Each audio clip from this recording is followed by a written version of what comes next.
Hello बच्चों, क्या हाल चाल है। उम्मीद करता हूँ कि सभी लोग ठीक होंगे और अच्छे से पढ़ाई कर रहे होंगे। तो आप सभी का एक बार फिर से हमारे YouTube channel the grow Guru maths academy में बहुत बहुत स्वागत है। एपी के अभी तक हम 4 वीडियोस जो हैं वो अपलोड कर चुके हैं और यहाँ पर हमने एपी को कुछ इस तरह से सॉल्व कराया है कि ऑलमोस्ट जो टॉपिक्स हैं वो आपके सारे कवर अप हो जाएं। और ये जितने टॉपिक भी हम पिक कर रहे हैं ये सारे एग्जाम के पॉइंट ऑफ व्यू से बहुत मोस्ट मोस्ट इंपॉर्टेंट टॉपिक है।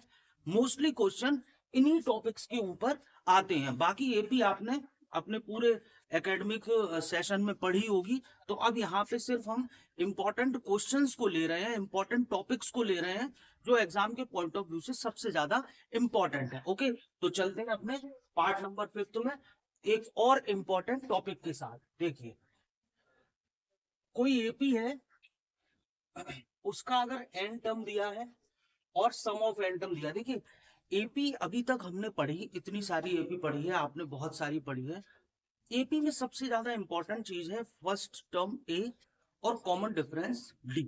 अगर ये दो चीजें हमारे पास हैं तो हम सारी चीजों को निकाल सकते हैं, क्योंकि नंबर ऑफ टर्म्स तो आपके क्वेश्चन में दिए हुए आएंगे, है ना।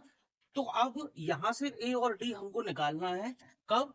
जब n terms of an AP दिया हो, nth टर्म, और जब सम ऑफ एन टर्म एक एपी का दिया हो। जब एन टर्म दिया हो और सम ऑफ एन टर्म दिया हो। तो देखिए, दो क्वेश्चन लेते हैं यहाँ पे और मैं आपको बताऊंगा कि आप सीरीज को किस तरह से बना सकते हैं, है ना। तो देखिए, इसके लिए एन टर्म ले लेता हूं मैं। एन टर्म को ए एन से डिनोट करते हैं। ए एन हो गया हमारा 5 माइनस 2n। और इसके लिए sum of n term S n होता है। वो मैं ले लेता हूँ, किसी एक पार्ट को ले लेता हूँ। कोई सा एक पार्ट उठा लेते हैं। कौन सा पार्ट लें? चलिए, एक ले लेते हैं S N 5n² plus 3n। ठीक है, ये दो क्वेश्चन मैंने यहाँ पे टिक किए हैं। और देखिए, ये क्वेश्चन नहीं है, ये टाइप ऑफ क्वेश्चन है ना। एक बार एक क्वेश्चन में आपको nth टर्म दिया है और एक क्वेश्चन में आपको सम ऑफ n टर्म दिया है। हम यहाँ पे देखेंगे कि एपी को हम इससे एपी को कैसे निकाल सकते हैं और हम इससे एपी को कैसे निकाल सकते हैं। ठीक है, तो चलिए स्टार्ट करते हैं, देखते हैं कैसे होगा।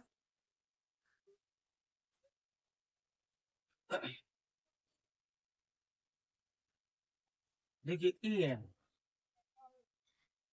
5 - 2n गिवन है ए एन में।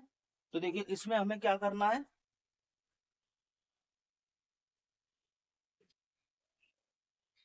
यहाँ पे जब भी ए एन दिया हो, जब भी ए एन दिया हो, है ना, तो मैं यहाँ लिख देता हूं। जब भी nth टर्म दिया हो, है ना, तो बहुत ध्यान से देखिएगा। जब भी nth टर्म दिया हो, nth टर्म दिया हो, तो आप क्या करेंगे। आप सीधे n की जगह पे, जब n टर्म दिया हो, सीधे n की जगह पे 1 2 3 4 डॉट डॉट डॉट डॉट रख के अपनी एपी को निकाल सकते। ठीक है, तो चलिए 1 लगाते हैं। देखिए, 1 लगा के आएगा 3। 2 लगाते हैं, 2 लगा के आएगा। चलिए, इसको डाउनवर्ड में ले लेते हैं। 2 लगाते हैं, 2 लगाएंगे तो आएगा 2 × 2 = 4 लगे 1। 3 लगाते हैं तो ये आएगा 5 - 6 यानी माइनस का 1। 4 लगाते हैं तो ये 5 - 8 यानी माइनस का 3। ठीक है, तो ये जो निकले हैं ये सब हमारे यहाँ पे क्या होने वाले हैं बच्चों, ये हमारी सीरीज होने वाली है। 3 1 -1 -3 डॉट डॉट डॉट डॉट। ये हमको यहाँ से सीरीज अपनी मिल चुकी है ना। सीरीज मिल गई तो हमें एन भी मिल गया, ए भी मिल गया, सॉरी, और हमें डी भी यहाँ से मिल गया। ए और डी यहाँ से मुझे दोनों मिल चुके हैं। और अब इसके आगे मैं अपना क्वेश्चन जो भी मुझसे इसमें पूछा होगा वो मैं यहाँ पे सब निकाल सकता हूँ। ठीक है, अब देखते हैं हम इसमें आगे कि जब आपको n terms sum of n term दिया हो, है ना, सम ऑफ एन टर्म दिया हो, तो देखिए अब आपको S n is equals to दिया है 5n² प्लस 3n।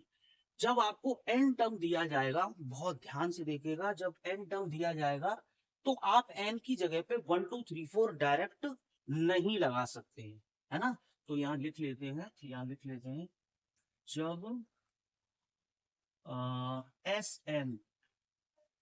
एन दिया हो, एस एन का मतलब सम ऑफ एन टर्म दिया हो, तब आपको क्या करना पड़ेगा, put n is equals to n minus 1 लगाइए। 1 2 3 नहीं लगाना है, 1 2 3 सिर्फ तब लगाना है जब आपको सीधे nth टर्म दिया हो, है ना। जब सम ऑफ एन टर्म दिया होगा तो आपको n की जगह पे n माइनस 1 पुट करना है। तो चलिए पुट करते हैं, n माइनस 1 5n माइनस 1 का square plus 3n minus 1 whole square open करते हैं, 5a² plus b² minus 2ab, इसका अंदर मल्टीप्लाई कर लेते हैं, 3n माइनस 3, ये हो गया 5n² plus 5 minus 2n plus 3n minus 3, और सॉल्व करते हैं, 5n² plus n plus 2 sorry 5n², ये n बचा और प्लस का 2, है ना। तो ये वैल्यू हमारी निकल के आई है n माइनस 1 की।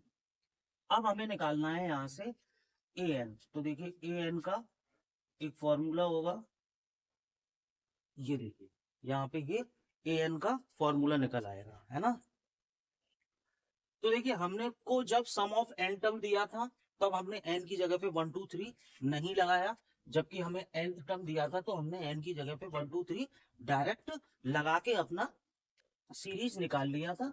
लेकिन जब एस एन दिया होगा, जब एस एन दिया हो तो n की जगह पे n माइनस 1 पुट करना है, और उसके बाद आपको बच्चों ये फॉर्मूला यहाँ से लगा देना है इस तरह से, ठीक है। आप देखिए ए एन निकालते हैं यहाँ से, a n is equal to S n. तो देखिए एस एन है हमारा 5n² plus 3n minus S n है हमारा S n minus 1 5n² plus n plus 2, ये हो गया 5n² plus 3n minus 5n² minus n minus 2, ये कैंसिल होगा, 3n में से ये गया तो 2n, और हमारे पास बचा माइनस का 1। ये वैल्यू यहाँ से हमारी ए एन की निकल के आ चुकी है ना। एक बार इसको चेक कर लेते हैं,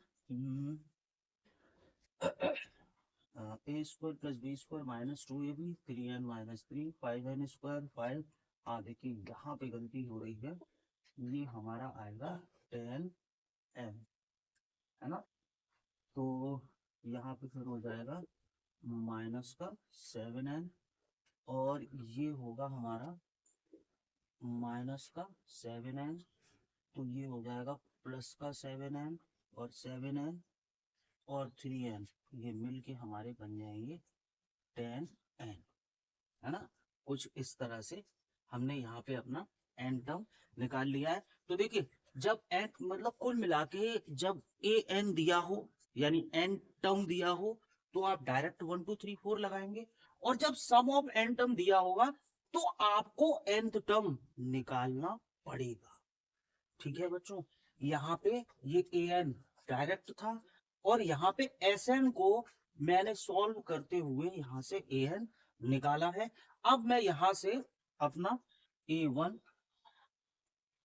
मेरा आएगा 8, a2 आएगा मेरा 80, a3 आएगा मेरा 28, a4 मेरा आएगा 38, और जो सीरीज निकल के आएगी वो आएगी 8 18 28 और 38 डॉट डॉट डॉट डॉट यहाँ से a होगा 8 और d की वैल्यू होगी 18 माइनस 8 इज इक्वल्स टू 10।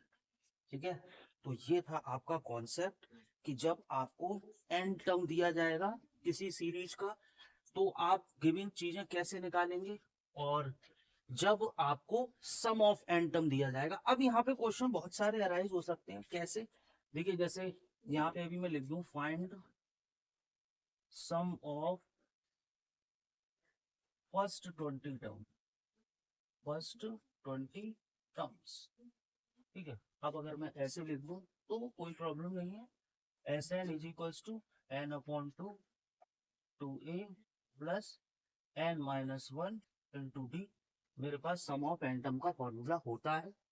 ए मेरे पास है, डी मेरे पास है, एन की जगह पे 20 लगाऊंगा, आंसर आ जाएगा, है ना। अब और देख ले, और अराइज हो जाते हैं। Find its 39th term. अब 39th टर्म हमसे पूछा जा रहा है, तो 39 का मतलब ए 39 ए प्लस 38 डी। ए हमारे पास है, चाहे मैं इसकी बात करूं या इसकी बात करूं, ए यहाँ पे 8 है और डी 10 है, यहाँ प्लेस हो जाएगा। अगर इसको सॉल्व करेंगे तो ए 3 और डी -2 है, तो ये वाला सॉल्व हो जाएगा। यानी कहने का मतलब ये है कि जब सम ऑफ एन टर्म आएगा तब हम अपनी सीरीज को कैसे फाइंड करेंगे, और जब एन टर्म डायरेक्ट गिवन आएगा तब हम अपनी सीरीज को कैसे फाइंड करेंगे। तो जब एन टर्म डायरेक्ट गिवन आएगा तो एन की जगह पे आपको 1 2 3 4 सीधे लगा देना है और अपनी सीरीज को निकाल लेना है वहां से। लेकिन जब सम ऑफ एन टर्म आएगा तो आपको पहले एन की जगह पे n-1 रखना पड़ेगा। एस n-1 की वैल्यू जो है आपको वो निकालनी पड़ेगी। ये सारी वैल्यूज जो है ये सॉल्व होके यहाँ से हम s-1 निकाल रहे हैं, और उसके बाद फिर हमको ए एन के लिए इस फॉर्मूले को यहाँ पे यूज करना पड़ेगा। लेकिन हमें ए एन तो चाहिए होगा सीरीज निकालने के लिए। उसके बाद इसमें मैंने 1 2 3 4 लगाया और सीरीज यहाँ से निकल आई। ओके, तो आई होप कि आपको ये जो कॉन्सेप्ट था ये अच्छे से समझ आया होगा कि कब सम ऑफ एन टर्म दिया जाता है तो हम एपी कैसे निकालते हैं, और जब nth टर्म डायरेक्ट दिया जाता है तो हम एपी कैसे निकालते हैं। ओके, तो जिन बच्चों ने अभी तक वीडियो को लाइक और शेयर नहीं किया है तो प्लीज वीडियो को लाइक और शेयर करिए, और जिन बच्चों ने अभी तक चैनल को सब्सक्राइब नहीं किया है so please like share and subscribe the growth Guru maths academy. Thank you.